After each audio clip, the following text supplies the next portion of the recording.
I'm Gwen, your friendly guide to all things English. And I'm Leo, ready to make this learning journey a little more fun and less stressful. All right, let's be real. Gwen, why do people struggle with English? Oh, where do we even start? Spelling, grammar, pronunciation? It's like English wants to keep you guessing. Exactly. Like, why is night spelled without a K? What is the K even doing there, taking a nap? And idioms, it's raining cats and dogs. Imagine someone new to English picturing that. They'd think we're like pets running away in a storm. True. English definitely has a playful side, but it's not all bad. With this information, can you guess today's topic, listeners? All right, today's episode is all about a question that a lot of people ask. Is English really that hard to learn? I love this topic because, trust me, I get asked this a lot by learners who feel like English is a mountain to climb. But today, we'll talk about why English might seem difficult and how to make it a bit easier. Yeah, and don't worry. We'll also throw in some cool tips, some laughs, and maybe even a few fun examples. Right, Leo? Absolutely, let's start.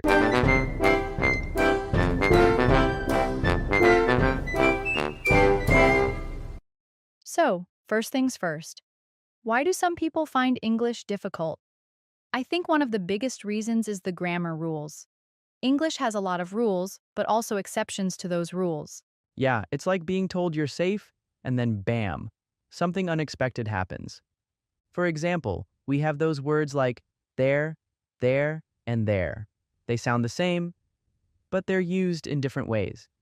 Exactly. The rules are tricky, and then there's pronunciation. English is notorious for having words that are spelled one way, but pronounced in a completely different way. Take though, for example. Ah, yes, though, is a real tricky one. It's pronounced like thoh, but you'd think it would sound like tho. There's no logic to that. English loves to play tricks on us. And another thing people struggle with is the meaning of words, right? A word can change depending on its context. For example, bank can mean a place where you keep your money, or it could mean the side of a river. So if I say, I went to the bank, you better ask me which kind. It's all about the context, right? Okay, so we've talked about the challenges. But Leo, do you think English is actually harder than other languages? Just share your own thoughts. Great question. Actually, English is often easier than many other languages. For example, in French and German, the verb system is much more complicated. There are a lot more verb tenses and conjugations, which means you have to memorize a lot more rules. So you're telling me English is like a vacation compared to those? Yes, for me it is. And when it comes to sentence structure, English is pretty straightforward. In French or Spanish, for example, you have to deal with gendered nouns and more complex word orders. But in English, it's mostly subject-verb-object. It's simpler than it seems. And don't forget, English is spoken everywhere. This makes it easier to find resources to practice. Whether it's watching movies, listening to music, or finding free learning tools online, there's always something to help you improve. That's so true. English is spoken all over the world, so you can hear it in many accents and situations, which helps you understand it better.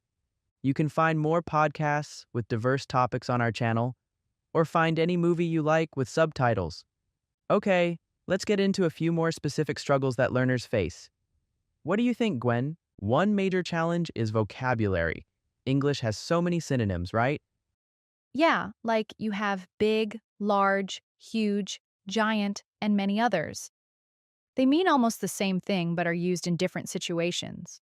This can be confusing for learners. Oh, yes. I'm still trying to figure out when to use huge instead of big. And then there are homophones, which are words that sound the same but have different meanings, like flower and flower. And you also have pronunciation differences depending on the accent. For example, Americans say schedule with a SK sound, while British people say it with a SH sound. Wow, it's like learning two languages in one, right? The accents can really throw you off. Definitely. And don't even get me started on idioms and phrasal verbs. These can be confusing, especially if you're translating them word by word. For example, hit the nail on the head doesn't have anything to do with nails or heads. It means to say something exactly right. And the classic one, break a leg. I mean, who would ever say that to someone if you don't know the meaning? But in English, it means good luck. Now let's learn some new phrases today to understand the topic more. You can take your own example on each phrase and share with other listeners in the comment section. First up, we have take a nap. To sleep for a short period of time during the day. For example, I think I'll take a nap after lunch. Yeah, rain cats and dogs is the next phrase to learn. To rain very heavily. On rainy day, we can't go out. It's raining cats and dogs, right? For sure, because I don't want to get wet. Please take a look at keep someone guessing. To make something unclear or uncertain. For example, the mystery novel kept me guessing until the very end.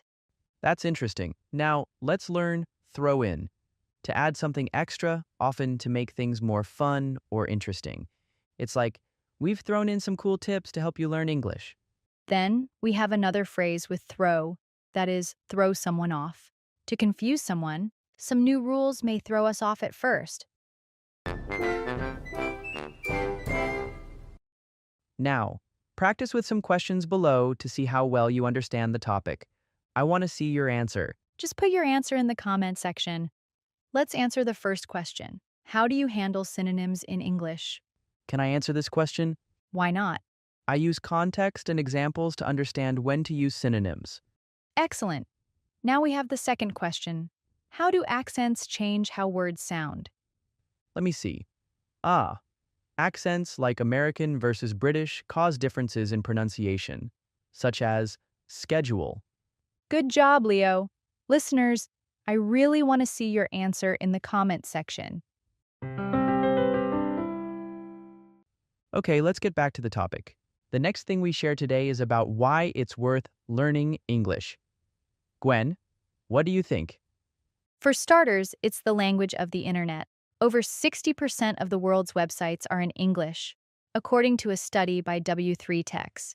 That means knowing English gives you access to an incredible amount of information and entertainment. Absolutely. And here's another reason, job opportunities. Research published by EF Education First found that employees with strong English skills earn, on average, 34% more than their peers who don't. It's not just about finding a job, it's about creating options for yourself. And let's not forget about working with international teams. Imagine this, a project involving people from Brazil, Germany, and Japan. What's the common language? English, right? Exactly. That's why companies like Microsoft and Samsung require their employees to use English as the primary language for collaboration. And what about travel? English is spoken in over 100 countries, according to Ethnologue, and even in places where it's not the official language, it's often the second language people learn. It's like carrying a universal passport. Plus, knowing English helps you connect with people on a deeper level.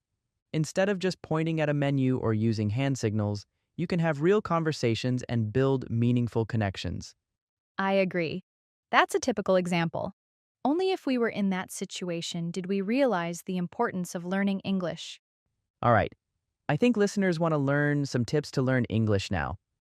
Okay, let's give our listeners some pro tips to make learning English easier. Tip 1. Immerse yourself. Watch shows, listen to music, or even set your phone to English. Make it a part of your daily life. I couldn't agree more. Don't fall into the imaginary trap you created. Don't just watch a few episodes and feel better than before. Only when you make it a habit will you truly improve. Yes, and don't be afraid to mimic. Copy how native speakers talk. It's a great way to learn pronunciation and rhythm. You should also focus on phrases, not just words. Learn things like, how's it going, instead of just how and go. What a practical tip. Also, try practicing every day, even if it's just 5 minutes a day. In addition, don't fear mistakes. They're part of the process. Absolutely, every mistake means you're learning. When I started learning English, I once said, I am onion, instead of, I am on it. Everyone laughed, but I never forgot the right phrase after that. Yup, you should celebrate your progress. even understanding this podcast means you're improving. So keep going. Learning English might be a challenge, but it's one worth taking on. Last but not least, don't give up. Every small step brings you closer to your bigger goals. Why not start right now? Pick one of the tips we shared today and give it a try. All right, Gwen, I think it's time to go over some key vocabulary from today's discussion. Sure, Leo. Let's make sure our listeners understand these phases clearly. The first phrase is on a deeper level. Like what we've shared before, talking in someone's native language lets you connect with them on a deeper level. I agree. Now we have immerse oneself. Surround yourself fully in an activity. You can immerse yourself in English by watching English shows daily. Yep, that's a good way to learn. Let's move on to the next phrase. Make something a habit. Do something regularly until it becomes natural. Our listeners will improve faster if they make speaking English a habit. That's right. Next, can you guess the meaning of fall into, listeners? Get caught in a mistake or problem without realizing it. And the last phrase to learn is worth taking on. Valuable or rewarding to try. Learning English is challenging but worth taking on. Now, let's ask our listeners a few questions, Gwen. Sure, your turn. All right, how do you celebrate your learning progress? I celebrate by treating myself to something I enjoy and noting small achievements, like learning a new phrase or having a good conversation. Wow, for me, I will go to bed immediately to celebrate. You're always like this, Leo. All right, second question. Can you think of a mistake you made while learning? Yes, I once said, "Can you advise me?" instead of, "Can you give me advice?" It was a bit embarrassing, but it helped me remember the difference between advice, which is a noun, and advise, which is a verb. Such a practical case. Listeners, don't forget to share your answer. So, is English hard to learn? Sure, it's a bit of a puzzle, but with the right tools, it's a puzzle you can solve. You know, nothing is easy. By trying, we can achieve what we want. Yeah, I think we've had a great talk today. Yes, Gwen, we talked about many things about learning English. I hope our beloved listeners find this episode useful. Me too. Thanks for hanging out with us today on Podcast and Chill, listeners. Stay curious, stay confident, and keep learning. We'll see you next time. And hey, keep practicing. English has nothing on you.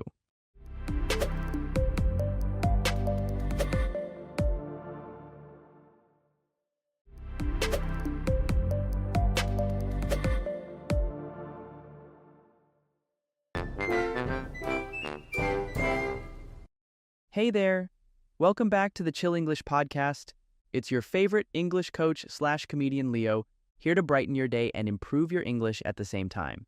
And I'm Gwen, here to provide practical tips, fun facts, and, let's be honest, to keep Leo on track. She's not wrong. Normally, when you study in English, what language do you usually think in? Do you translate it into your mother tongue? Today's episode is all about one of the biggest challenges English learners face, thinking in English. Yes, if you've ever thought, "Why can't I think in English?" This episode is for you. We're going to talk about why it happens, share some relatable stories, and give you real, actionable tips to get your brain into English mode. So grab a drink, get comfortable, and let's dive in.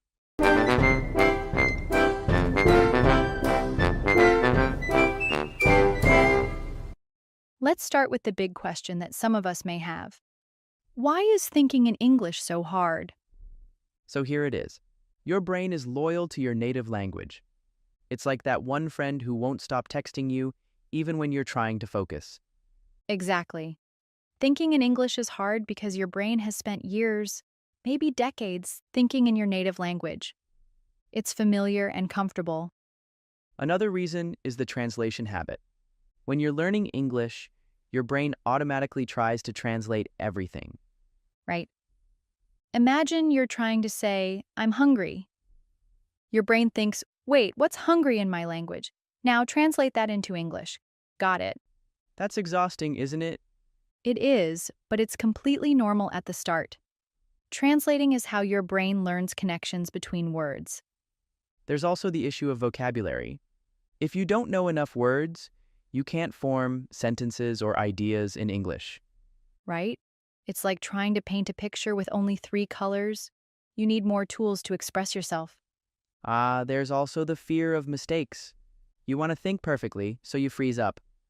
I know a research that talks about this. Studies from Language Learning Quarterly show that people who embrace making mistakes learn languages faster. Yup, mistakes aren't bad, they're stepping stones. All right, Gwen, I think our listeners want this episode to get practical. If someone's just starting to think in English, where should they begin? That's a great question, Leo. I'd say they should start with the simplest thoughts. Everyday things like, what am I doing now? Or what do I want to eat? Okay, let's test this out. Gwen, right now, what are you thinking in English? Right now I'm thinking, I need a cup of coffee after this podcast. Of course you are. Let me try. I'm thinking, this conversation is fun, but I'm getting hungry. Oh yeah, that's also a way, see? It's easy when you keep it simple. And to our listeners, what about you? Take a moment right now to think, what's happening around me? And if you get stuck, don't worry. The key is to try, even if the sentences aren't perfect. Absolutely. Thinking in English isn't about being perfect, it's about practicing. Start with small, simple thoughts, and soon your brain will get used to it. Here's a quick challenge for our listeners. What's that? I'm curious. Right now, think in English and complete this sentence. I'm listening to this podcast because... Oh, and you can pause us if you need to and really think about it. Okay, let's start. Why are you listening? Did you say something like, I want to improve my English? Or maybe, I don't know why I'm listening, but it's fun. Whatever your reason, that's a small step toward thinking in English. All right, let's kick it up a notch. What's another way to practice thinking in English? Describing your surroundings is a fantastic way to practice. Leo, look around. What do you see? Let's see. I see a microphone in front of me. It's black and shiny. And I see my notes, which I barely use because I'm so good at this. Oh, really? Let me try. I see my laptop. It's silver, and the keyboard is glowing. I also see my water bottle. It's pink and has a sticker that says, "Stay hydrated." That's a good one. Okay, listeners, your turn. Look around right now and describe 3 things you see in English. This method is fun and practical for you. You could say, I see my phone. It's black and has a cracked screen. Or, I see a book. It's big and has a blue cover. Let's pause the podcast and try it out. Really look around and think in English. Let's take a short break and learn some new phrases. You can do it. I think our listeners are ready to learn. Let's take a look at the phrase brighten someone's day, to make someone feel happier or more positive. Listening to my favorite song always brightens my day. The next phrase to learn is fear of something. The anxiety about something. The fear of mistakes kept us from trying new things.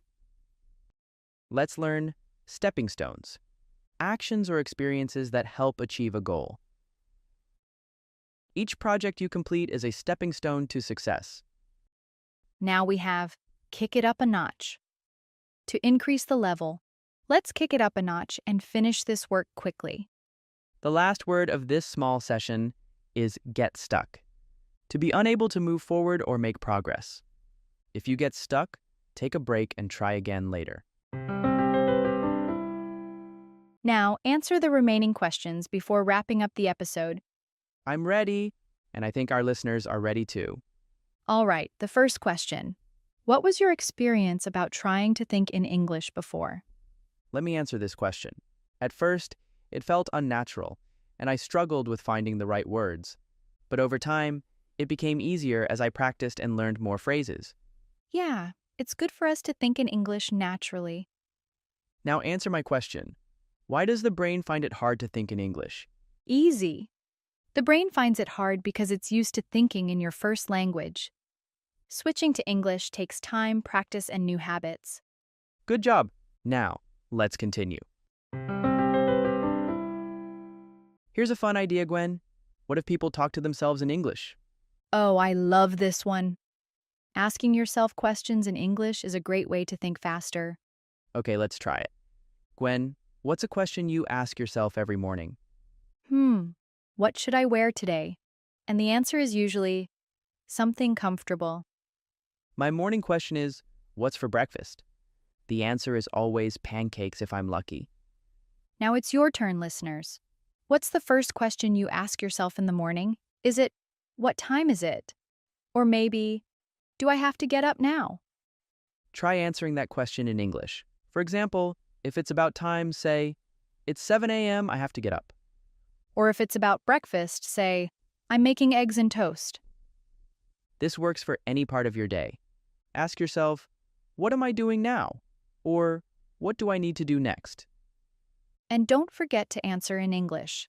Turn it into a little conversation with yourself. Talking to yourself isn't weird, it's helpful. All right, Gwen, we've talked about describing surroundings and asking questions. But what if someone wants to think faster in English? Great point, Leo. One way to train your brain to think quickly is by using a timer. A timer? Like, for how long? Start small, maybe 30 seconds or a minute. During that time, challenge yourself to think about as many things as possible in English. For example, you could list all the items you see in your room, right? Exactly. You can say, I see a chair, a table, a lamp. Keep going until the timer stops. Let's try it now with our listeners. I'll set the scene. Imagine you're in a park. You have 30 seconds. Gwen, what do you see? Okay. I see green grass, tall trees, children playing, a dog running, and people walking. Nice! That was quick. Listeners, it's your turn. Set a timer on your phone for 30 seconds. Remember to pause this video to practice. Ready? Go! You've done a great job, listeners. Gwen, let's talk about a fun way to practice English, surrounding yourself with it. How can people do this without feeling stressed? Here's my advice. Listen to short English podcasts or watch quick videos daily. It's like adding a little English spice to your routine. That's easy to do, maybe while eating breakfast or scrolling on your phone. Exactly. Speaking of phones, here's a tip. Change your phone or app settings to English. You'll pick up new words without even trying. What if someone makes mistakes while trying to use English? That's totally normal. Don't stop when you mess up, just keep going. If you say something wrong, repeat it and try saying it in a simpler way. Mistakes are just part of the process. So true. And listeners, your challenge for today? Try one small thing in English. Maybe listen to this podcast again, or describe your day in simple English. Remember, the goal is to make English a regular part of your life. The more you practice, the easier it becomes. All right, let's learn the remaining phrases to understand this episode better. The first word of this part is challenge oneself. Set a goal or task that is difficult but achievable. I challenge myself to think in English for 1 minute every day. And there is set the scene, to create a mental image or situation. Before practicing thinking in English, set the scene by imagining you're in some random place. The next phrase is surround oneself with. To expose oneself to English through various activities. You can surround yourself with English by listening to podcasts daily. Then we have pick up new words, to learn new vocabulary. You can pick up new words by changing your phone's language. The last phrase of today is scroll on someone's phone. To move through content on a smartphone. You can scroll on your phone while watching a short English video. Now let's ask our listeners a few questions. Why should you keep practicing even if you're not perfect? Let me answer this question. Surrounding yourself with English helps you learn new words naturally in your daily life. I agree. My turn. What's one benefit of surrounding yourself with English? The more you practice, the better you'll get.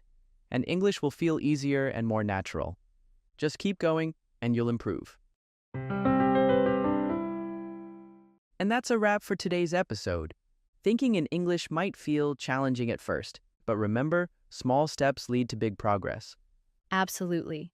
Keep practicing, embrace your mistakes, and make English a part of your daily life. You've got this. Thanks for spending time with us. If you enjoyed this episode, don't forget to share it with your friends or leave us a review. It helps a lot. And stay tuned for the next episode, where we'll dive into another fun topic to boost your English skills. Bye for now.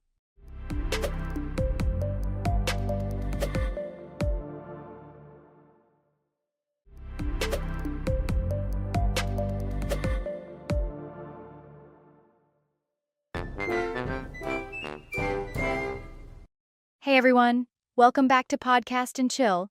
The place where you pick up English without falling asleep. I'm Leo. And I'm Gwen. So, how's your English learning journey going, guys? Bet they've hit that same old wall again? What wall? You want to learn English, but somehow life keeps getting in the way, and before you know it, not a single English word is left in your head. I see what's going on. Do you know what they really need? What's that? A study plan. A study plan? That sounds like too much trouble. I'm not sure they've got the time for that. It's not about cramming for hours. It's about carving out just 15 minutes a day. 15 minutes? That's not so bad, right? That's right. So, let's break it down and show them how to make it work.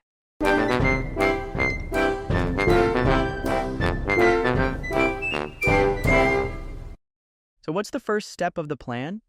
First things first, we need to kick things off with a quick warm-up. It'll only take about 3 minutes. How exactly can someone warm up for a study plan? Should I stand up and stretch or something?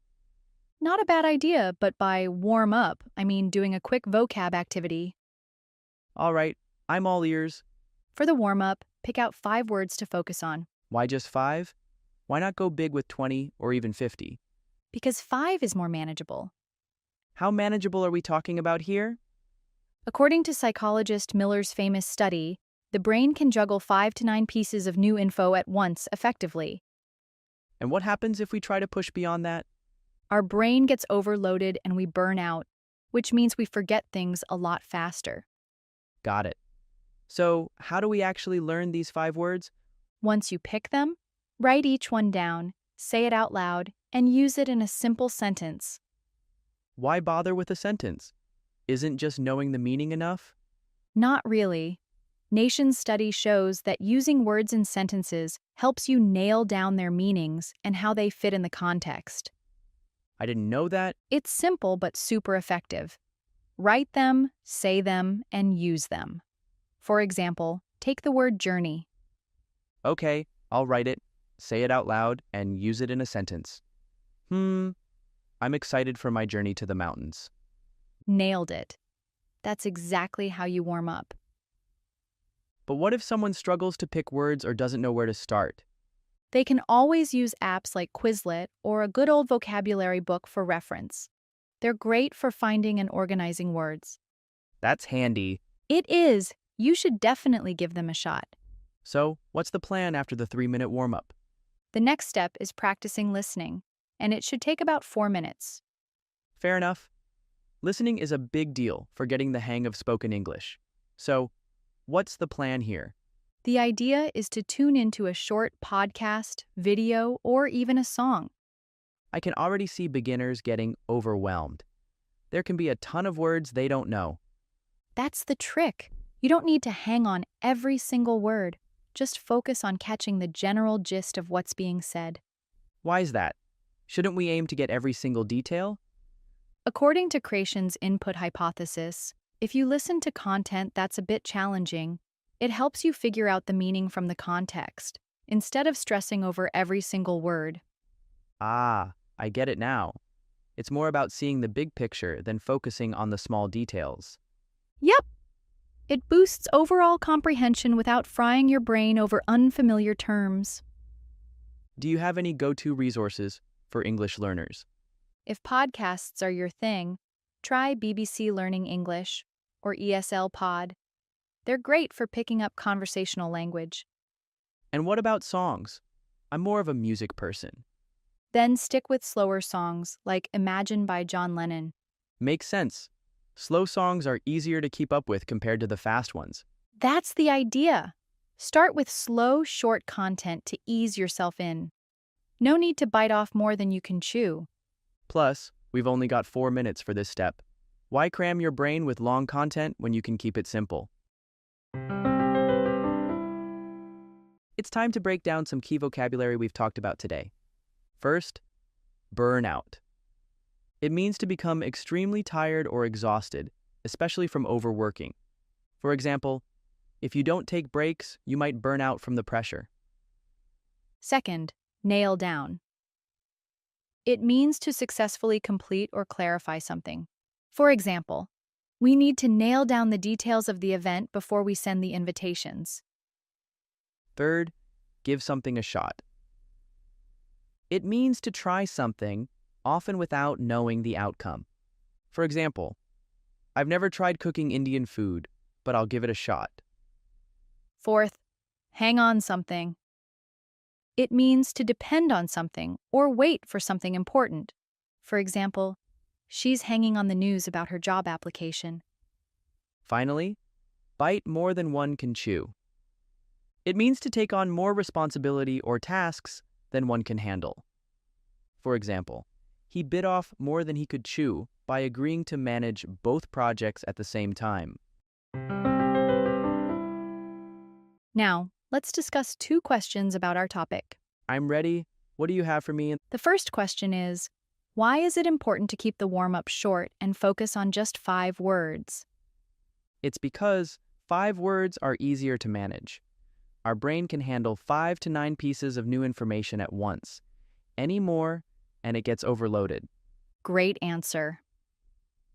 The second question is, how can we make the most out of the listening practice? By focusing on the general meaning instead of getting stuck on every word.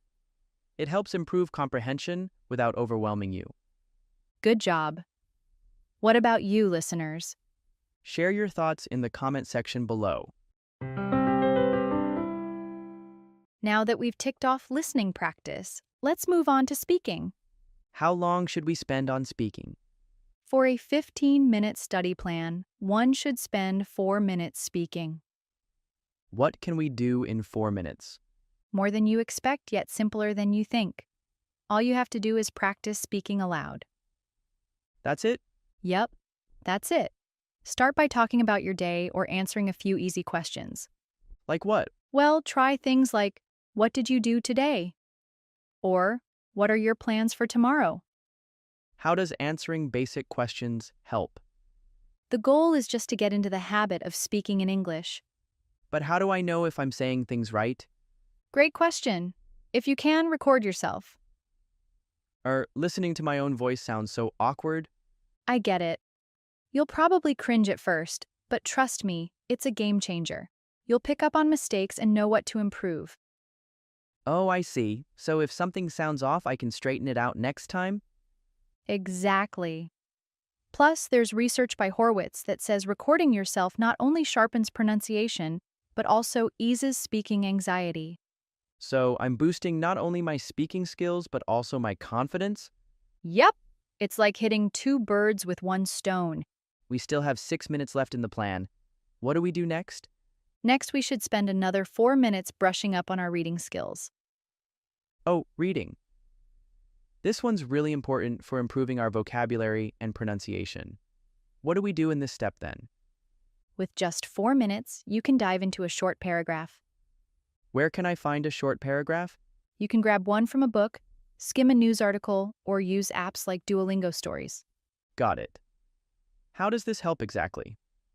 The goal is to focus on your pronunciation and understanding of the text. Should I keep it quiet or read it out loud? Read out loud for sure. It'll help you get the hang of English sounds and boost your fluency. Makes sense. Anything else I should keep in mind? Don't just stick to the words. You should make sure you're soaking up the meaning too. Got it. But what if I stumble across a word I don't know? If you come across a word you don't know, look it up and add it to your vocabulary list. That way, you're building your word bank and sharpening your understanding at the same time. Ah, now I see how it all clicks. But don't go overboard looking up every single word. Just stick to 1 or 2 unfamiliar ones. Why? Otherwise, you'll run out of time and brain power. Noted. So, what's the plan for the last 2 minutes? We kick things off with a warm-up, so it only makes sense to wrap it up with a quick reflection. Reasonable. This is where you take a step back and look at what you've learned today. All right, what do we do in this 2-minute wrap-up? First, run through the words, phrases, or sentences you practiced. See how much you can recall. So, kind of like a mini review to check if I remember everything? Exactly. And while you're at it, think about which words stuck with you and which ones were tricky. Copy that. And make it personal, too. Tie your learning to topics you love. I know, right? Learning stuff I actually care about will keep me going strong. Tracking your progress helps keep you motivated, too. Oh, right. I could keep a notebook or even use an app to log new words and phrases every day. You can also try a journal prompt like, "Today, I learned the word journey. I'll use it tomorrow when I talk about my weekend plans." Why is that helpful? Because writing it down again in a sentence reinforces it.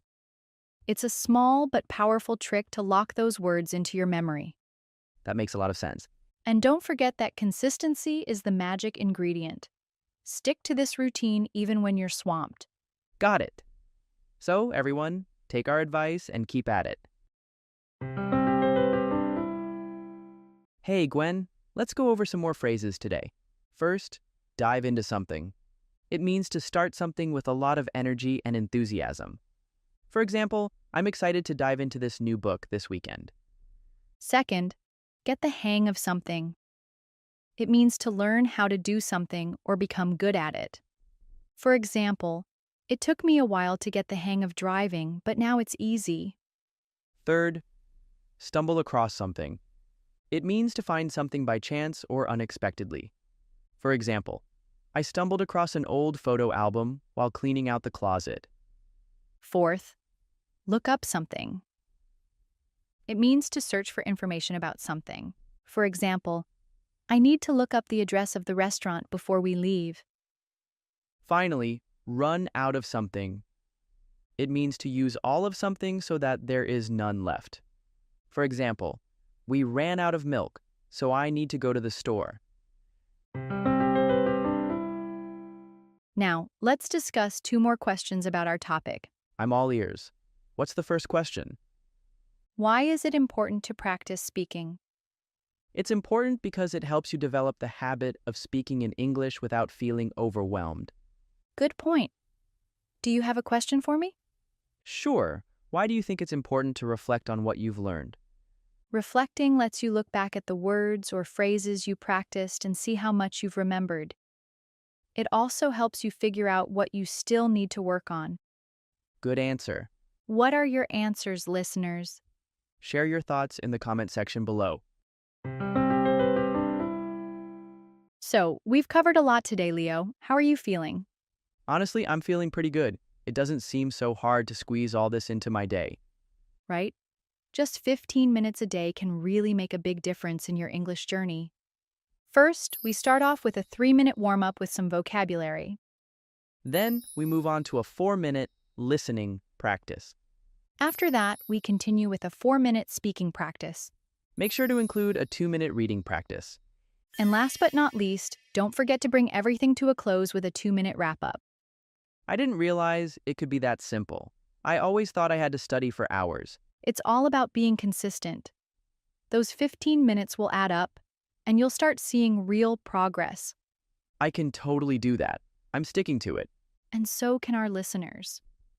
So, what do you think about this 15-minute study plan? Does it sound doable to you? Drop us a comment and let us know. This is Podcast and Chill. I'm Leo. And I'm Gwen. Thanks for tuning in. See you in our next episode.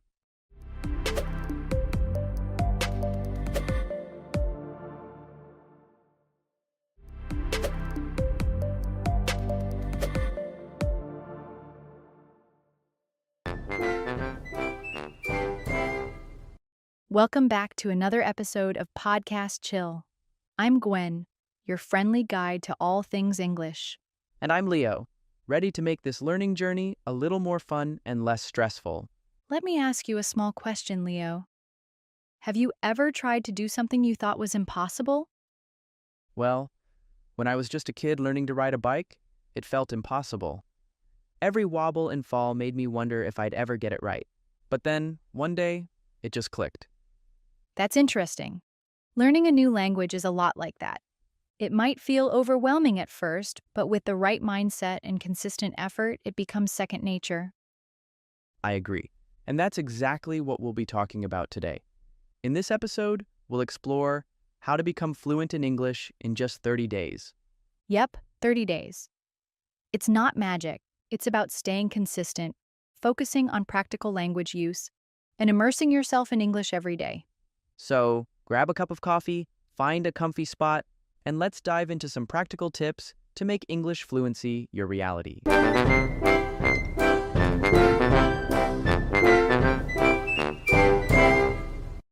Let's start with immersion.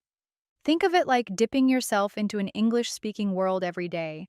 Like jumping into a pool, except this time, you don't need swimming lessons, just your phone and maybe a Netflix account. Exactly. Change your phone's language to English.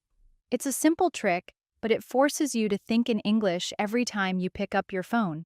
For instance, while scrolling Instagram, switch to following accounts that post content in English. You'd be surprised how much you can learn while looking at memes. You can create 2 accounts, one for entertainment only and one for learning things. Good recommendation, Gwen. Also, watching your favorite shows in English can feel like having fun while learning. Studies even say that listening to how people really talk helps your brain understand the language better. In simple words, the more you hear English in real situations, the easier it gets to use it yourself. Here's a tip. Choose shows you really enjoy, like a comedy, drama, or even a reality show. It makes learning fun and keeps you interested. Right. If it feels boring, you won't want to keep going. We've been talking about tips to improve your English, but let's focus on the most important one, speaking every day. That's right. You can learn vocabulary, grammar, and even watch videos, but without speaking, you won't truly communicate naturally. And the best part? You don't need a partner to practice with right away. Oh, so I don't need to find a speaking buddy right this second? Yes, But seriously, I find it super helpful to talk to myself. We can start by speaking to your reflection in the mirror. that works. But on a more serious note, one of the best things you can do is record yourself speaking, then play it back to check your pronunciation. Or you could find a language partner through apps like HelloTalk or Tandem. In the beginning, just send voice messages and texts and gradually build up your conversation skills. Yep. And here's an interesting study by EF International. Speaking just 15 minutes every day can significantly improve your fluency and confidence. So don't overthink it. Just speak, even if it's just talking to yourself in the mirror or your reflection. The important part is doing it regularly. Besides, here is the factor that some of you may ignore. The fact that vocabulary plays a really significant role in learning English. We have to learn it not only in a passive way, but also in an active way. Can you explain more, Gwen? Sure, passive learning is when you see or hear new words, but you're not really using them yourself. It helps with understanding, but it's not enough. So active learning, on the other hand, means using the words in real situations, right? You got it right. Speaking them, writing them, or even practicing in conversations. To make it easier, try focusing on the most common words and phrases used in daily life. Let me take an example for our listeners. The key is to focus on practical vocabulary, words and phrases that you actually use in everyday situations. For example, can you help me? Or, how much is this? And it helps to learn phrases, not just individual words. For example, instead of just happy, learn phrases like feeling happy or makes me happy. The more you use the words, the easier they stick. So it's all about using the words actively. Right. Let's take a break and learn some new phrases today. You can take your own example on each phrase to understand it more. Yes, it is also a chance for you to learn English actively, like what we've shared before. Okay, the first phrase of today is "it just clicked." Something suddenly made sense or became clear after being confusing. We might try to solve something for hours, and then it just clicked. It's such an amazing phrase. Next, we have become second nature, something you can do easily without thinking about it. After practicing for a few months, speaking English became second nature. Right, practice makes perfect. Here is another phrase: immerse oneself in. Surrounding oneself with something in daily life to understand it better. To improve quickly, immerse yourself in English by watching shows and reading articles. I agree. How about narrate something? To describe your actions out loud while you are doing them. I narrate what I'm doing, like, I'm making breakfast, to practice speaking English. That's a good way to learn. All right, the last phrase of this part is play it back. To listen to a recording after you've made it. I often play it back to see how well I pronounce the words. You are a hardworking person. Now practice with some questions below to see how well you understand the topic. Type your answer in the comment section to discuss with other listeners. Let me ask first. Okay, your turn. All right, how can using English in daily activities help with learning? Well, using English daily helps connect the language to real-life situations, making it easier to remember. For example, narrating my actions or writing shopping lists in English keeps me practicing even during routine tasks. Excellent. This time you ask. Okay, how could watching shows with subtitles help you learn English? Language apps are very helpful. Watching shows with subtitles helps connect spoken words to their written form, making it easier to understand and learn new vocabulary. It's also a great way to pick up common phrases and slang. Great job. Now, this one's fun. Shadowing. Have you heard of it? Of course, shadowing is when you listen to a short sentence and immediately repeat it, trying to mimic the pronunciation, rhythm, and intonation. It's like being an English-speaking parrot. But seriously, shadowing is one of the most powerful techniques. That's right. A study from Tokyo University shows that shadowing is one of the most effective methods for improving pronunciation and fluency. You can try it with your favorite YouTube videos or TV shows. Pick a short clip, pause, and repeat. It's a fun and powerful way to improve your speaking. Try this. Watch with subtitles first, then watch again without them. Pause and repeat any phrases you like. You're not just watching, you're practicing.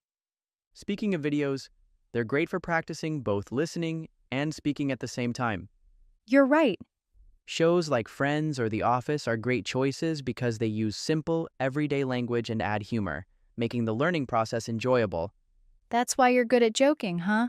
Not really. Anyway, his recommendations are good choices.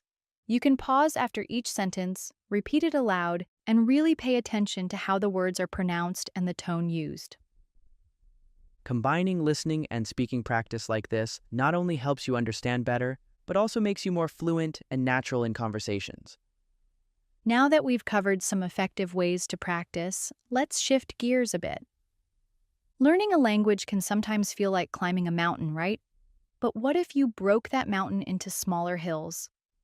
Setting big goals can be tough, but breaking them down into smaller, more achievable steps makes it all much easier. That's a good way. For instance, in the first 10 days, you could focus on building vocabulary and mastering pronunciation. That's right. First 10 days are the time you have the most motivation, so don't lose it. Learn just a few new words each day, but really work on getting the pronunciation spot on. Then, in the next 10 days, shift your attention to speaking and listening daily. Yes, by the time you reach the final 10 days of the month, you can start aiming for full conversations. It's a gradual process, but one that really pays off. Just think about when you achieve these things. Isn't that great? That's right. The feeling is so great. And here's the key. Don't aim for perfection. It's okay to stumble over words or take a moment to think. What matters is that you're communicating. No one can criticize you. Start with small, simple exchanges, like ordering food or asking for directions. It doesn't have to be perfect and all correct. Just practice and make it a regular habit, And don't forget, it's not just about learning the language, it's also about building connections. right? A great way to get started is by joining language exchange meetups or online communities. Chatting with someone about their culture, favorite foods, or hobbies makes the experience more meaningful. It's great to have Gwen by my side for every episode. Oh, Leo, you're so smooth. I just tell the truth. Plus, listeners, you might be surprised by how many new friendships you can form. Yep. After all, language isn't just words. It's about connecting with people, and that's the most rewarding part of the journey. All right, Gwen, I think it's time to go over some key vocabulary from today's discussion. Sure, Leo. Let's make sure our listeners understand these words clearly. The first word of this part is connect with. Form meaningful relationships or conversations. Language helps us connect with people from different cultures. That's why we're learning it now. Exactly. And there is criticize someone or something. To point out your mistakes in a negative way, don't worry. No one will criticize you for trying. Yes, we're all willing to help you. The next word is master something. To become highly proficient at something. With practice, you can master the skill of speaking English. So true. Next, there is break something down. To divide a big task into smaller parts. Break them down into steps to make them more manageable. You should break things down not only in learning English, but also with other tasks. I couldn't agree more. The last word is English-speaking parrot. Someone who repeats English phrases exactly as they are said. Shadowing can make you feel like an English-speaking parrot, but it's effective. Yep, I've tried it. Trust me. Thank you for tuning in to today's podcast. It's been such a joy sharing these tips with you. And let's not forget, having fun along the way makes it all so much easier. Learning a new language isn't a race, it's an adventure. So laugh at your mistakes, celebrate your wins, and enjoy every step of the journey. Absolutely. Keep it chill, and we'll see you next time. Bye for now.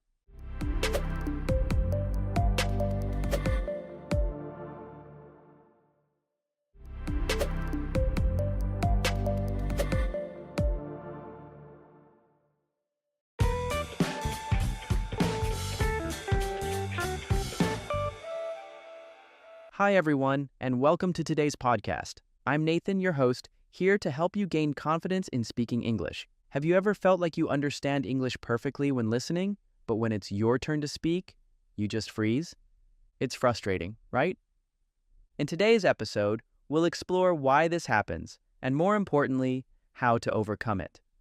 We'll listen to a conversation between Katie and Sharon. Katie struggles with speaking fluently, and Sharon shares some simple yet effective techniques that helped her improve. Let's get started.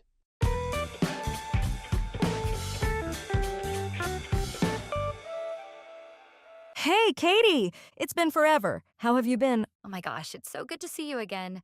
I've been okay, just busy with life. But to be honest, I've been struggling with my English speaking. Oh, what's wrong? I feel like I understand a lot, but when it's my turn to talk, I freeze up. It's so frustrating. Oh, I totally get that. I was in the same boat before I went abroad. I could read and listen pretty well, but actually speaking, that was a whole different challenge. Exactly. I feel like my mind just goes blank. And when I do say something, I overthink every little mistake. I was even considering taking a one-on-one speaking class, but I don't want to waste money if I'm not even consistent. You know? That's a smart way to think about it. Classes are great, but they can only do so much. At first, I thought taking formal classes was the only way, but then my brother gave me some advice that changed everything. What did he say? He told me that no matter how many classes I took, I wouldn't improve unless I practiced every single day. So he helped me create a simple 10-minute speaking routine. Just 10 minutes? That doesn't sound like much. It depends on what you want to focus on, but I usually break it into 3 steps. 3 steps? That sounds organized. Yep. First, I pick a simple topic or a question, like what did I do today, or what's my favorite food? That makes sense. What's next? Then I listen to a short conversation or a podcast to get familiar with natural speech. So you listen first, then practice? Exactly. After listening, I try to repeat or imitate the way native speakers say things. Then I speak about the topic myself and record my voice. Oh, that sounds effective. Listening, repeating, then recording. I like it. Yes. And if you do this every day, you'll see a huge improvement in your fluency. But what if I don't have anyone to practice with? No worries. Talking to yourself is a great way to practice. Just describe things around you, like what you're doing or what you see. Like, I'm making coffee. The water is boiling. The smell is amazing. Exactly. You can also talk about your thoughts or tell a story about your day. This sounds simple but useful. I'll try doing this more. Yes, it helps with thinking in English naturally. There's one thing I have always struggled with. It's pronunciation. How can I improve it? Try shadowing. It's a technique where you listen to native speakers and immediately repeat what they say. Oh, like mimicking? That's right. Choose a short podcast or a movie scene. Listen once to understand, then replay and repeat each line as closely as possible. That sounds fun. Does it help with accent too? Absolutely. It trains your mouth and ears to get used to the natural rhythm and intonation of English. Listen to a short clip, pause after each sentence, and repeat exactly what you hear. Try that. Oh, like practicing with real conversations. Yes. Pay attention to the way words are connected and stressed. It makes your speech sound more natural. Another great method is the 1-minute speaking challenge. What's that? You pick a topic and speak about it non-stop for 1 minute. No stopping, no hesitating. That sounds hard. What if I don't know what to say? The goal is to keep talking, even if you don't know the perfect word. Just explain it in a different way. That's a good challenge. It forces me to think faster. Definitely. Another fun way to practice is describing pictures. How does that help? It improves your vocabulary and fluency. Just pick a random picture, observe it for 2 minutes, and then describe it in detail. That sounds like a creative way to practice. It is. Plus, you can use photos from Instagram, magazines, or even things around you. The tips you gave sound easy to follow. I think I will improve my speaking quickly. But what about in real situations? I am quite worried about that. Try role-playing. Imagine different situations, like ordering food or asking for directions, and practice them out loud. Does that mean I should just use English like I would when talking to other people in real life? You got it right. It will help you react in real-life situations. Oh, that's practical. I can use real-life phrases. Exactly. If you practice these situations in advance, you'll feel more confident when they actually happen. Do you read news in English? Sometimes, but I don't usually talk about it. Try summarizing what you read. Just pick a short news article and explain it in your own words. Oh, that will help me learn new vocabulary too. Yes, it's great for fluency and comprehension. Wow, Sharon. These are amazing tips. I never knew there were so many ways to practice speaking on my own. I'm glad you found them helpful. Just remember, the key is to stay consistent. Even 10 minutes a day makes a big difference. I'll start today. Thanks for all the advice.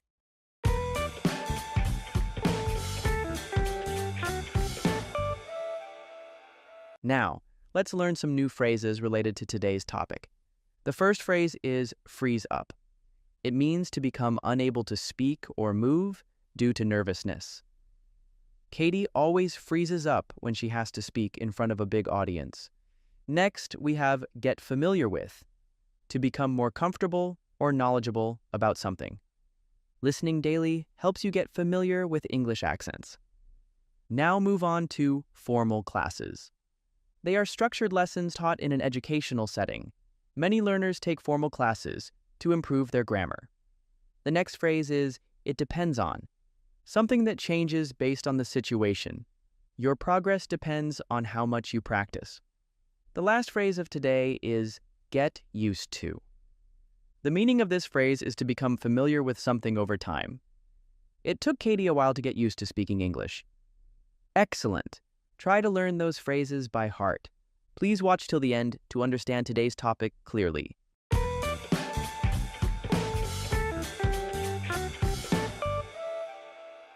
Let's move on to the question session so you guys can understand the topic better. The first question, how does role-playing help in real-life conversations? In my opinion, role-playing helps by preparing you for real-life situations and making responses more natural. The second question, what is one benefit of summarizing news articles in English?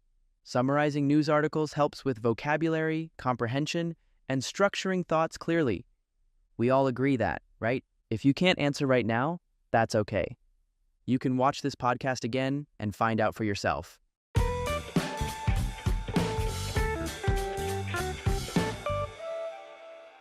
And that's the end of today's episode. Speaking English fluently doesn't require talent. It requires practice. Even just 10 minutes a day can make a huge difference. If you found this episode helpful, don't forget to follow for more practical language tips. And why not start your speaking practice today? Pick a topic, talk for 1 minute, and record yourself. They are great steps. Until next time, keep practicing, keep believing, and most importantly, don't forget to enjoy the journey of learning English.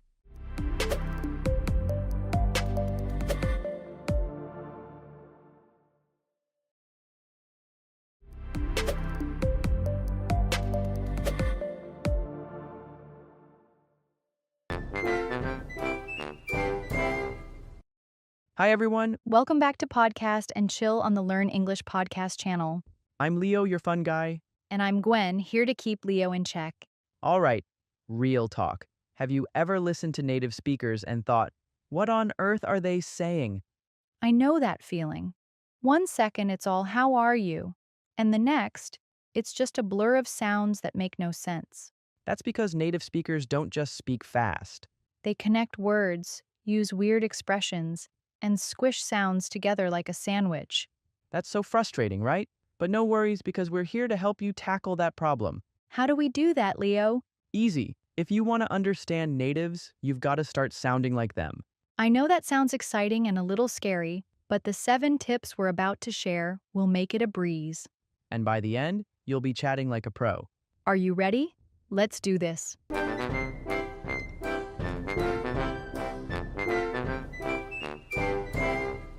So, what's the first tip we've got? The first thing you can do to understand native speakers is master connected speech. Connected speech? What's that? It's just how we naturally talk in real-life conversations. Can you break it down for me? Sure.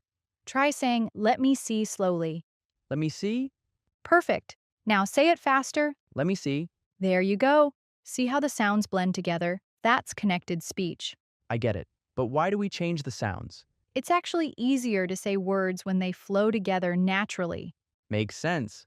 Got another example? Sure. Take, what do you think? When you say it fast, it turns into, what do you think? Sounds smoother, right? It really does. Exactly.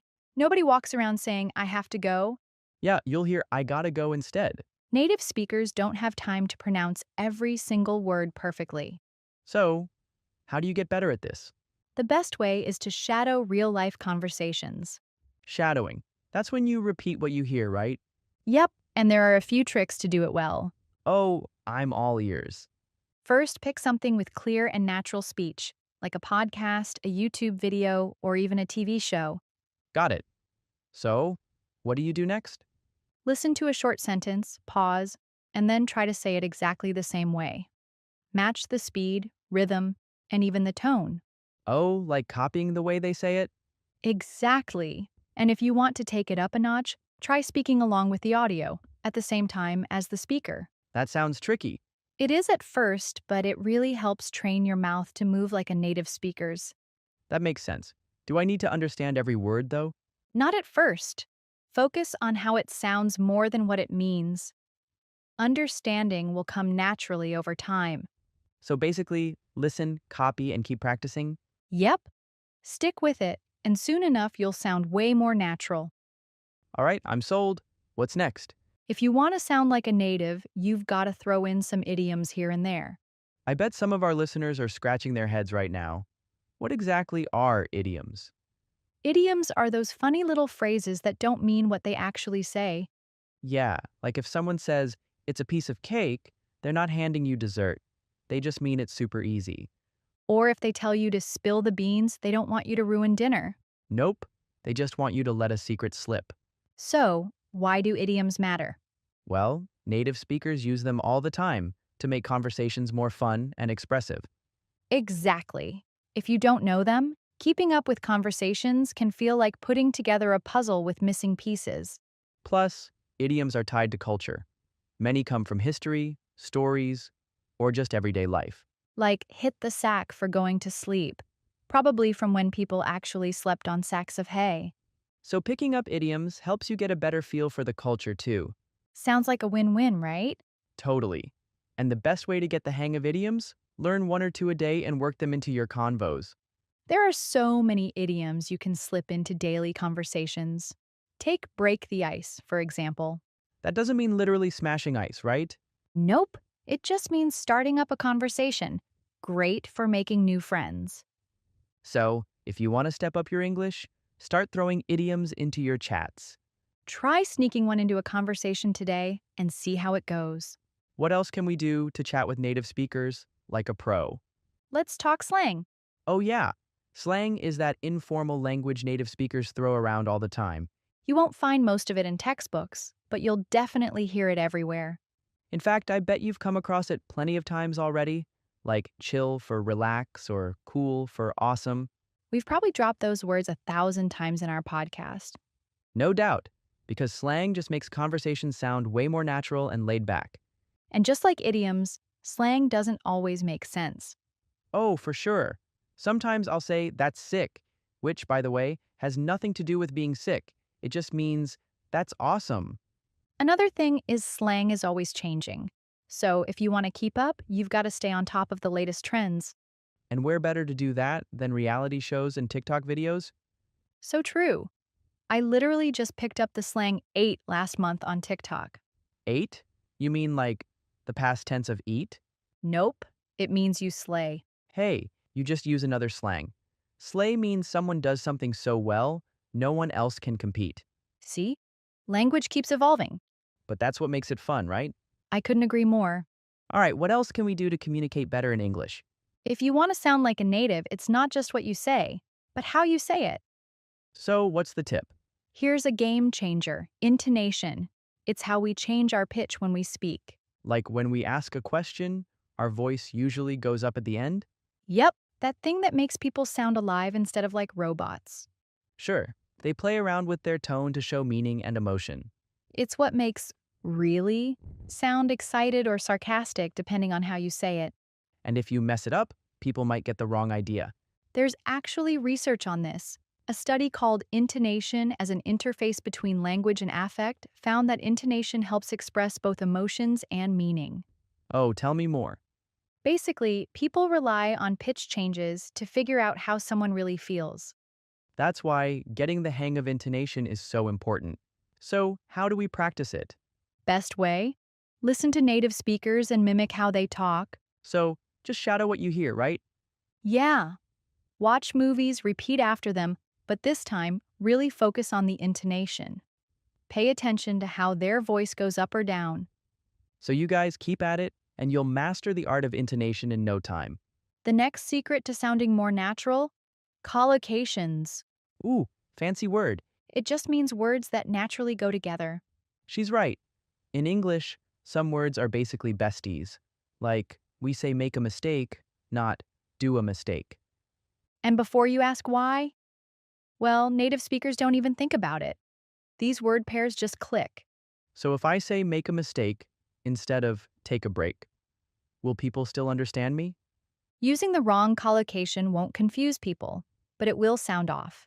So if you want to sound natural, don't just memorize words. Learn which words stick together. Correct. All right, what's the best way to pick up collocations? Read, listen, and pay attention to how words are used together. Sounds simple enough. Instead of overthinking every word, just remember common phrases. And work them into your conversations. You got it.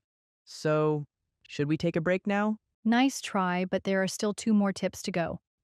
Hey, Worth a shot. The next tip is contractions. Yeah, another proof that native speakers are kinda lazy. Well, who am I to blame? If you spell everything out, it wastes time and you sound too formal. Like, I cannot believe it. You are the best. No one talks like that. Of course, nope. We'd say, I can't believe it, you're the best. Sounds way more natural. Without contractions, speech sounds choppy and unnatural like a robot. It makes you come off as serious too. So, guys, keep in mind that contractions make speech flow better. That's why native speakers use them all the time. So, listeners, if you're not using contractions yet, start small. Instead of do not, say don't. Instead of I am, say I'm. I'm going to the store later. Really? Can you grab me some milk? No, I'm just making an example. Oh, my bad. So, my dears, this is a challenge for today. Try speaking with contractions all day. Bet it'll make your English sound way more natural. All right, what's our final tip for today? Super simple. If you want to get better at speaking, you gotta practice real-life situations, What do you mean? like ordering food, asking for directions, making small talk, all the everyday stuff. I get it. Most people focus too much on grammar. Exactly. And that's why they freeze up in real conversations. Don't get me wrong, grammar helps, but nothing beats real practice. Picture this. You walk into a cafe. What do you say? One coffee? Not bad, but a more natural way would be, "Can I get a coffee, please?" Oh, that flows better. Yep. And the more you practice, the more natural it feels. So we should imagine ourselves in real situations and say the words out loud? Like role-playing? Pretty much. Talk to yourself, practice with a friend, just keep speaking. All right, folks, what are you waiting for? What's going to be your first role play scenario? Let's break down some key vocabulary we've talked about today. First, break something down. It means to divide something into smaller, more understandable parts.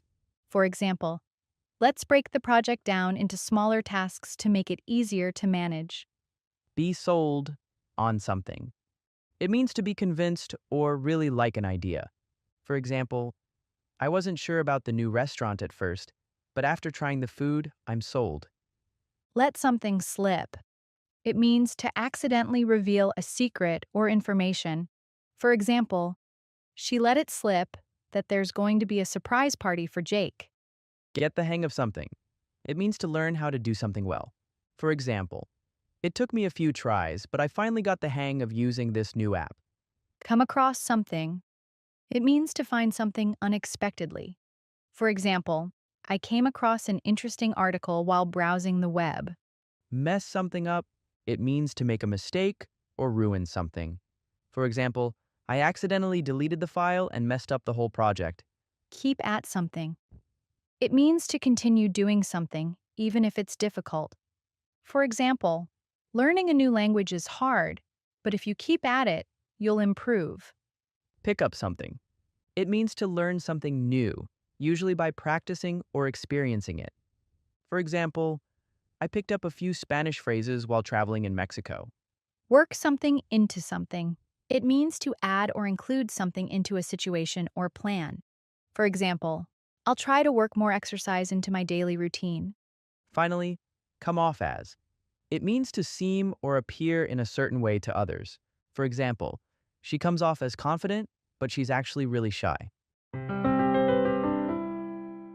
Now let's discuss 2 questions about our topic. First question is, why do native speakers use idioms so often? Because idioms make conversations more fun and expressive, and they're a big part of the culture. Exactly. The second question is, what's a good way to learn slang and stay up to date with it? Watching reality shows and TikTok videos. Slang keeps changing, so you have to hear it in real life.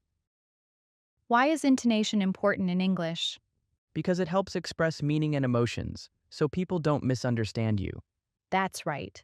Next question, what's an easy way to learn common collocations? Read and listen to native speakers, then notice which words often go together. Great answers. Now, let's hear from you guys. Drop your answers in the comments. All right, let's wrap things up with a quick review before we go. Today we went over connected speech, idioms, slang, intonation, collocations, contractions, and real-life practice. That's a lot, but don't freak out. Just pick one and give it a try. Yep, small steps add up to big progress. So next time you speak English, drop a contraction or slip in an idiom. And most importantly, keep at it. The more you practice, the more natural you'll sound. What are your tips? Hit us up in the comments below. Thanks for hanging out with us today. I'm Leo. And I'm Gwen. This is Podcast and Chill. Keep going, and we'll catch you in the next episode.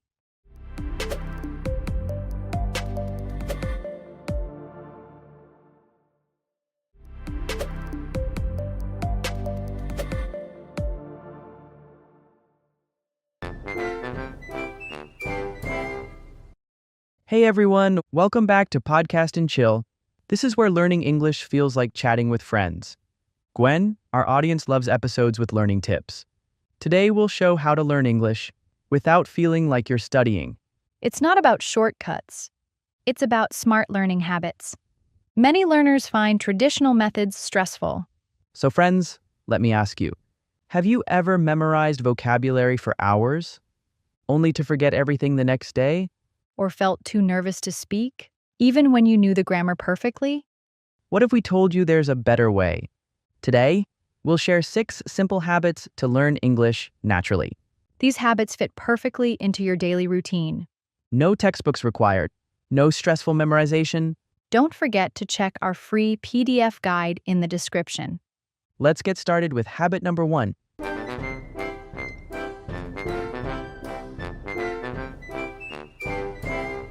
Okay, team, who here has a study table covered in dust? Leo, that's not... Because guess what? You don't need one, like always. A Cambridge study found we remember better in relaxed environments. Exactly. Like my bed. Best English classroom ever. Or anywhere you feel comfortable. Picture this. You're waiting for coffee, and suddenly, bam, you're learning English. More accurately, you check your phone in English. Or when you're zoning out in the shower, that's prime time for English thinking. The key is consistent exposure, not perfect study conditions. So, toss those textbooks. Metaphorically. All right, hands up if you've ever done this. You buy a fancy notebook labeled English Practice, and after 2 pages, it becomes a doodle book. That's why we're discussing alternative methods today. Let me guess, Gwen. Your notebook is perfectly organized? Actually, no. My cat used it as a bed last week. Ha! Even Miss Perfect learns outside textbooks. Looks like your cat and my Mr. Whiskers could be good friends. The point is, learning happens everywhere. Like when you're stuck in traffic, instead of honking, name car colors in English. Or while cooking, read recipes aloud in English. Pro tip. If you burn the food, call it British cuisine. That's not even remotely true. A 2022 Oxford study found we remember 40% more when learning through daily activities. See? Science says, stop torturing yourself at desks. The key is making English part of your environment. Like how my cat made my notebook part of her environment. Moving on to habit 1 before Leo derails us further. Habit number 1. Switch your phone to English. The ultimate stealth learning trick. Picture this. You unlock your phone 200 times a day. That's 200 free English lessons without even trying. Gwen, be honest, how many times have you panicked because of this? Why does my weather app say thunderstorm? Is this a warning? That's literally just the forecast for today. But see, now Leo knows thunderstorm forever. A 2023 MIT study confirmed daily tech exposure builds vocabulary 3 times faster. Real-life benefits you'll notice in 1 week. 1. You'll stop confusing accept and decline on spam calls. 2. Suddenly understand YouTube error messages. 3. Finally know what airplane mode actually means. Pro tips for beginners. 1. Start with just 3 apps: Weather, Calendar, Notes. 2. Use Screenshot plus Google Translate when really stuck. 3. Celebrate small wins. Understood a notification? Dance break. Fun challenge, take a selfie when you see the camera icon. Post it with hashtag #PhoneEnglishAdventure. We might feature you. Warning, may cause temporary confusion between delete and save. but permanent improvement in tech vocabulary. Ready for the 5-second challenge? On 3, 2, 1, change now. Or after the episode, no pressure. Habit number 2, follow English creators. Imagine learning English while watching cat videos. That's not just possible, it's recommended by Harvard. A 2024 Harvard study actually shows following interest-based content improves pronunciation 27%. 3 creator types you should stalk. OMG Leo actually is follow on YouTube. 1. The easy English type at English Addict. Teaches slang through pizza reviews. This cheese is lit. 2. The secret teacher. Type at Traveling Mark. Vlogs about traveling while speaking slowly plus clear subtitles. 3. The funny accident type at Fail Army. Oh no! My leg! Best vocabulary for emergencies. Pro tips 1. Use YouTube's playback speed. Start at 0.75x. 2. Turn on CC plus pause to copy cool phrases. 3. Comment. Even just LOL counts as practice. Fun challenge. Find a creator who looks like your English teacher. Tag us at LearnEnglishPod with hashtag MyDigitalTeacher. Warning, may lead to uncontrollable binge watching. But also uncontrollable English improvement. Coming next, Habit 3, talking to yourself is finally socially acceptable. Leo, stop whispering to your coffee. People are staring. I'm practicing Habit 3, oh lovely latte. See? Science says this builds fluency. The actual Cambridge study says self-talk reduces speaking anxiety and helps internalize grammar naturally. But must you do it in public? Absolutely. Pro tip, if people think you're on AirPods, you're not crazy. Here's how normal people do it. 1. Describe your actions while cooking. Now I'm chopping onions, crying. 2. Debate with pets. Mr. Whiskers, 3 a.m. is not playtime. Warning though, you might accidentally confess secrets. Last week I caught myself saying, I totally stole Gwen's stapler. That's where it went? Anyway, MIT research confirms even 5 minutes daily helps. Challenge. Record a day in my life voice memo. Best entries get featured. Next up, we'll teach your to-do list to speak English. Yes, habit number 4 is English to-do lists. Turn daily tasks into learning. Gwen, guess what? You can learn English just by writing your shopping list. That's actually correct. A Harvard study shows writing simple English lists improves vocabulary retention by 40%. See? Even Harvard approves. Now check out my masterpiece. 1. Buy milk. 2. Buy eggs. 3. Don't forget to buy milk again. That's just the same item repeated. But it's a good start. Why don't we show some practical examples? Great idea. Here's my morning routine list. 1. Wake up. 2. Try to wake up. 3. Seriously, wake up. Let's try something more practical. How about 1. Wash dishes. 2. Do laundry. 3. Practice English for 10 minutes. Boring. Where's the fun? Mine says 1. Dance to English songs. 2. Watch funny cat videos in English. 3. Reward myself with ice cream for being awesome. Actually, that's not bad. The key is making it enjoyable while learning practical vocabulary. Exactly. And here's a pro tip. Use your phone's reminder app in English. That way you'll see English every time you check your phone. That's excellent advice. And for our viewers, try starting with just 3 items per list in simple English. Challenge time. Today, write your to-do list in English and share it with hashtag English to list. Remember, small steps lead to big improvements. Happy listing, everyone. Now for habit 5, sticky notes everywhere. Learn English without trying. Gwen, I've turned my entire apartment into an English textbook. Let me guess. You labeled everything including your cat? Mr. Whiskers is now officially the fluffy alarm clock. While amusing, research shows this passive exposure method helps vocabulary stick 30% better. See this fridge? It's now my food storage device. And my bed? Dream production center. Maybe start with more practical labels first, like light switch or coffee maker. But where's the fun in that? I've even labeled my bathroom mirror. Handsome generator. Focus, Leo. The key is putting notes where you'll see them most. Fridge, computer, front door. Ooh, what if we make it a game? Every time you see a note, say the word out loud. That's actually brilliant. It adds active practice to passive learning. Challenge, take photos of your funniest sticky notes and tag Sticky English. Just remember, the goal is learning, not redecorating your entire house. Next up, the secret power of doing chores in English. Habit number 6. Learn English while doing chores. Gwen, I just discovered you can become fluent in English while washing dishes. That's actually backed by science. Passive listening builds language intuition. Exactly. I've been playing cooking shows while cooking. Yesterday, I learned Zimmer while burning my soup. While innovative, maybe start with podcasts at 0.75x speed first. Nah, I prefer singing in the shower. Today's hit, Watermelon Sugar, with wrong lyrics.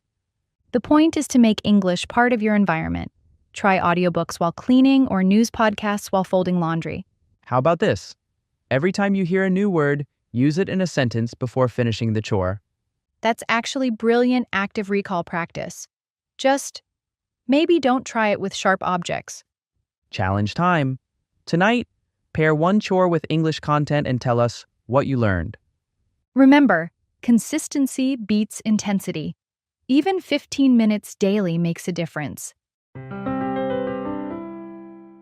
Let's review some key phrases from today's episode. Leo, why don't you start with our first phrase? Sure thing, Gwen. Our first phrase is passive exposure. This means learning without consciously trying, just by being around the language. For example, changing my phone to English gave me passive exposure to tech vocabulary. Excellent example, Leo. Next, we have neural connections. This refers to pathways your brain creates when you repeat information. For instance, listening to English podcasts daily strengthens my neural connections for the language. That makes perfect sense. Our third phrase is active recall. This means practicing by retrieving information from memory. Like when I try to remember words from my sticky notes without looking at them. Exactly right, Leo. Now for consistency beats intensity. This means regular practice is more effective than occasional long sessions. For example, studying English 20 minutes daily works better than 2 hours once a week. That's so true. Finally, we have interest-based learning. This means using content you enjoy to learn more effectively. Like when I learned cooking terms by watching baking shows in English. Perfect example to wrap up our vocabulary review. Now let's discuss some questions about today's topic. First question, which of these 6 habits do you think is easiest to start with? For me, switching phone language is simplest. Just one setting change. But talking to yourself is fun. You can do it anywhere, even in the shower. Second question, what's your biggest challenge when learning English? Mine is remembering vocabulary. That's why sticky notes help so much. For many learners, it's finding time to practice consistently. Hey listeners, we want to hear your thoughts. Which habit will you try first? Tell us in the comments. And what other learning without studying tricks do you use? We'll feature the best answers in our next episode. Wow, we've covered all 6 habits. Let's do a quick recap. Habit 1. Phone in English, your pocket-sized teacher. Habit 2. Follow creators. Learn from people you actually like. Habit 3. Talk to yourself. The only conversation where you're always right. Habit 4. English to-do lists. Productivity meets language learning. Habit 5. Sticky notes everywhere. Your home becomes a classroom. And habit 6. Learn while doing chores. Multitasking at its finest. Now for our golden advice, Don't try to do all 6 at once. Exactly. Pick just 1 to 2 to start. I recommend beginning with your phone language. Consistency is key. Even 10 minutes daily is better than 1 hour weekly. And make it fun. If you hate doing it, you won't stick with it. Our final challenge, choose one habit to try this week and tell us about it. Remember, small steps lead to big results. You've got this. And if you fail, just blame it on your cat like I do. Kidding, mostly. That's all for today's episode of Podcast and Chill. Remember, folks, you don't have to study hard, just study smart. Try just one habit this week. Small steps lead to big results. And don't forget to grab your free PDF guide in the description. Was this episode helpful? Smash that like button so we know. Comment which habit you're trying first. We read every comment. Until then, keep chilling and learning.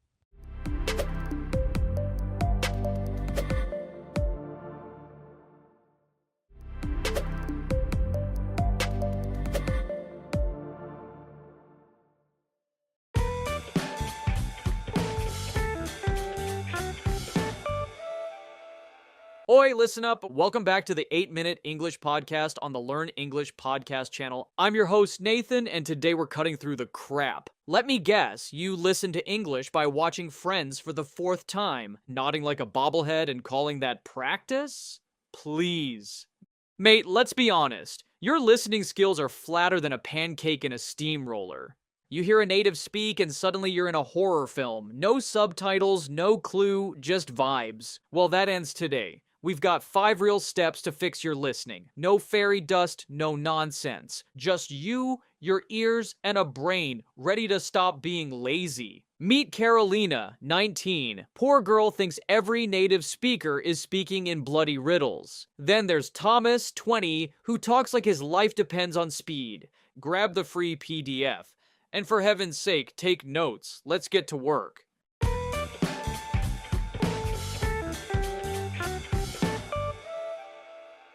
Thomas, I'm losing my mind. I watched this video 3 times and still only caught like half of it. Am I stupid or what? Hold up, what were you even watching? An interview with Bill Gates. Girl, you jumped from, hello, my name is, to Bill Gates lecturing about supercomputers? That's like trying to fly a jet before you can ride a bike. I thought if I listened to hard stuff, I'd improve faster. And if I run into traffic, I'll get fit faster too? Not funny. Okay, I hear you. But seriously, why don't you start with something easier? Like what? Tom and Jerry? You know what the first rookie mistake is?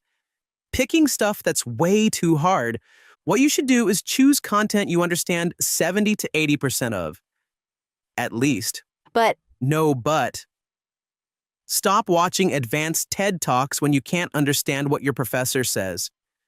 Pick simple YouTube videos, cartoons, or podcasts with subtitles.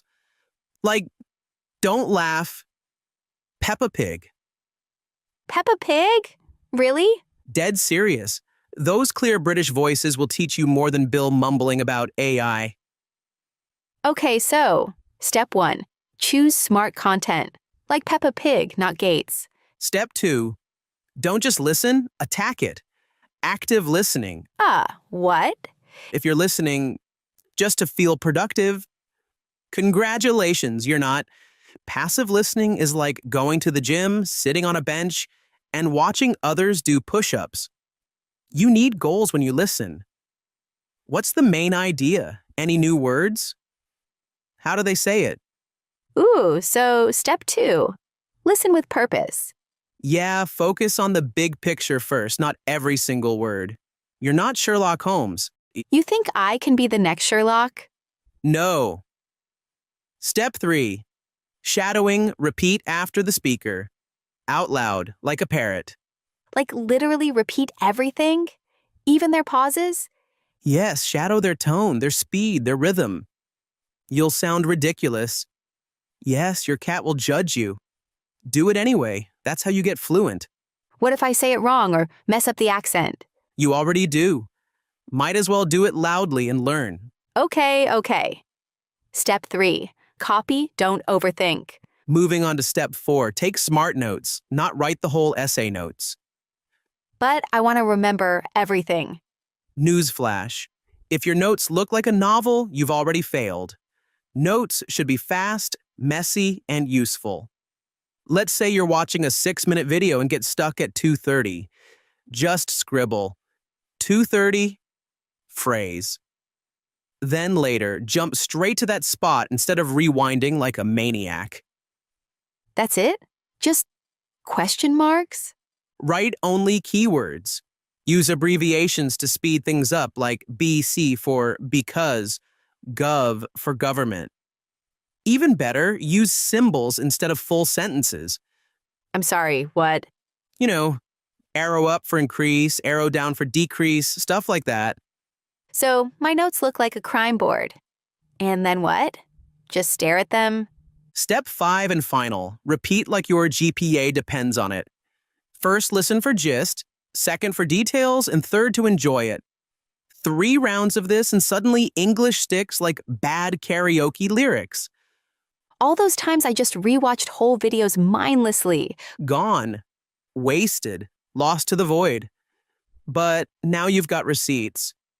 By next month, you'll catch when your professor says, "This won't be on the exam," and know they're lying. Wow, this is actually helpful. Are you sure you're not a secret English professor? Nah, just a dude who discovered binge watching ain't worth the time. I should have bugged you about this months ago. Seriously, thanks. You're welcome. And Carolina? No TED Talks. Yet. Fine, I'll trust you, only because your system doesn't suck. But seriously, how do you even know all this? Did you train at some secret Hogwarts for English learners without me? Oh, I wish. I learned it the hard way. Trial, error, and public embarrassment. This sounds like a tragic origin story. Spill. Picture this. Freshman year, me. Super ambitious. I thought, you know what'll make me fluent fast? Binge watching complicated stuff for hours. So I watched this Economist interview 3 times. It did not go well? It did not go well. I understood like one word every 5 minutes. Inflation. That's it. For weeks, I walked around saying inflation like it explained everything. My roommate thought I was going through something. Please tell me there's more. Oh, it gets better. The real humiliation came in my econ class. We had this terrifying professor who talked like he was from the 16th century. I just smiled and nodded like I understood everything.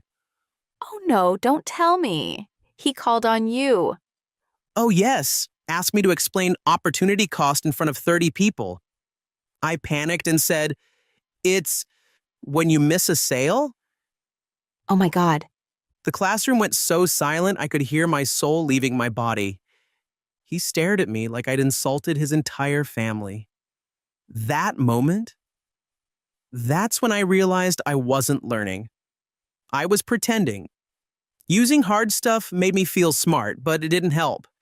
I had to backtrack and find stuff I actually understood. That's actually kinda inspiring. Like failure turned into strategy.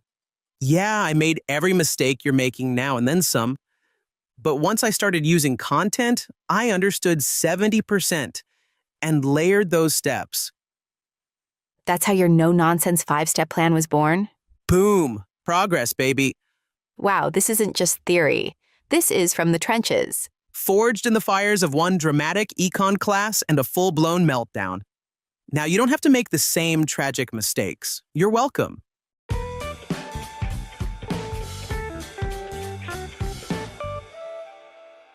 Before we wrap up, here's a little fact that might surprise you. According to language learning experts like Dr. Stephen Krashen and research from the Foreign Service Institute, it takes about 400 hours of active listening to understand fast, native-level English in real conversations. But don't freak out, that doesn't mean 400 hours in a row. If you just do 30 minutes a day, you'll get there faster than you think. So here's your challenge. Pick one of the 5 steps we talked about today and actually try it this week. Small steps, big results. And hey, if this episode helped, don't keep it to yourself. Share it with a friend who's also tired of listening without learning. Catch you next time on the podcast, and don't just listen, Train your ears. See you soon.